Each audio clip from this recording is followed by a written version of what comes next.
ហេតុអ្វីបានជាមនុស្សជាច្រើននៅតែមិនអាចកសាងទ្រព្យសម្បត្តិបានប្រាជ្ញាអំពីទ្រព្យសម្បត្តិក្នុង60វិនាទីភាគទី4តើអ្នកធ្លាប់ឆ្ងល់ទេថាហេតុអ្វីបានជាមនុស្សជាច្រើនរកប្រាក់ចំណូលបានល្អ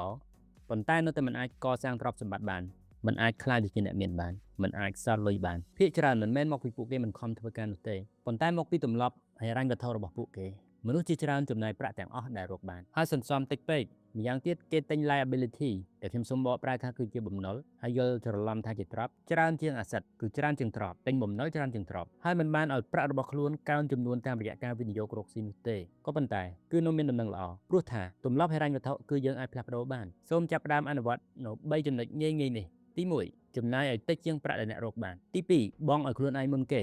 គឺត្រូវដកលុយសន្សំមុនទៅយកលុយដែលនៅសល់ទៅចំណាយលើរឿងផ្សេងៗជាក្រោយទី3ទិញទ្រព្យគឺទិញ assets ឲ្យបានច្រើនជាងបំណុល liabilities ចំពោះបងប្អូនដែលមិនទាន់បានទស្សនាសូមទស្សនាវីដេអូវគ្គ3ដែលបកស្រាយអំពី